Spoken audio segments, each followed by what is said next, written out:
Deuteronomy 2. Then we turned back and headed for the wilderness by the way of the Red Sea, as the Lord had told me, and we traveled around the hill country of Seir for many days. The Lord then said to me, "You've been traveling around this hill country long enough. Turn north, command the people you are about to travel through the territory of your brothers, the descendants of Esau who live in Seir. They will be afraid of you, so be very careful. Don't provoke them, for I will not give you any of their land, not even a foot of it, because I have given Esau the hill country of Seir as his possession. You may purchase food from them so that you may eat, and buy water from them to drink, for the Lord your God has blessed you in all the work of your hands. He has watched over your journey through his immense wilderness. The Lord your God has been with you this past 40 years, and you have lacked nothing." So we bypassed our brothers, the descendants of Esau who live in Seir. We turned away from the Arabah road, and from Elah and Ezion-Geber. We traveled along the road to the wilderness of Moab. The Lord said to me, "Show no hostility toward Moab, and do not provoke them to battle, for I will not give you any of their land as a possession, since I have given Ar as a possession to the descendants of Lot." The Emim, a great and numerous people as tall as the Anakim, had previously lived there. They were also regarded as a Rephaim, like the Anakim, though the Moabites called them Emim. The Horites had previously lived in Seir, but the descendants of Esau drove them out, destroying them completely, and settling in their place, just as Israel did in the land of its possession the Lord gave them. The Lord said, "Now get up and cross the Zered Valley." So we crossed the Zered Valley.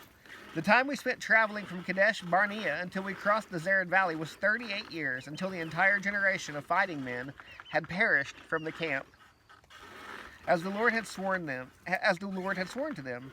Indeed, the Lord's hand was against them to eliminate them from the camp until they had all perished. When all the fighting men had died among the people, the Lord spoke to me, "Today you are going to cross the border of Moab at Ar. When you get close to the Ammonites, don't show any hostility to them or provoke them, for I will not give you any of the Ammonites' land as a possession. I have given it as a possession to the descendants of Lot." This too used to be regarded as the land of Rephaim. The Rephaim lived there previously, though the Ammonites called them Zamuman, a great and numerous people, tall as Anakim.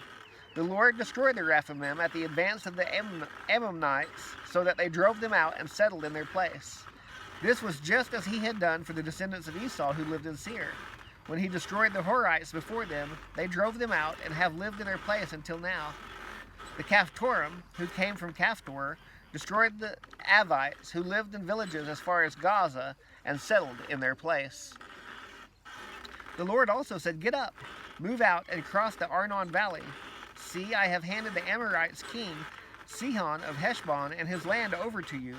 Begin to take possession of it, and engage him in battle. Today I will begin to put the fear and dread of you on the people everywhere under heaven. They will hear the report about you, tremble, and be in anguish because of you." So I sent messengers with an offer of peace to King Sihon of Heshbon from the wilderness of Kedemoth, saying, "Let us travel through your land. We will keep strictly to the highway. We will not turn to the right or the left. You can sell us food in exchange for silver, or so we may eat, and give us water for silver so we may drink. Only let us travel through on foot." Just as the descendants of Esau who lived in Seir did for us, and the Moabites who live in Ar, until we cross the land of Jordan into the land the Lord our God is giving us. But King Sihon of Heshbon would not let us travel through his land, for the Lord your God had made his spirit stubborn and his heart obstinate in order to hand him over to you, as has now taken place. Then the Lord said to me, "See, I have begun to give Sihon and his land to you. Begin to take possession of it." So Sihon and his whole army came out against us for battle at Jahaz. The Lord our God handed him over to us, and we defeated him, his sons, and his whole army. At that time we captured all his cities and completely destroyed the people of every city, including the women and children. We left no survivors. We took only the livestock and the spoil from the cities we captured as plunder for ourselves. There was no city that was inaccessible to us from Auror on the rim of the Arnon Valley, along with the city in the valley, even as far as Gilead.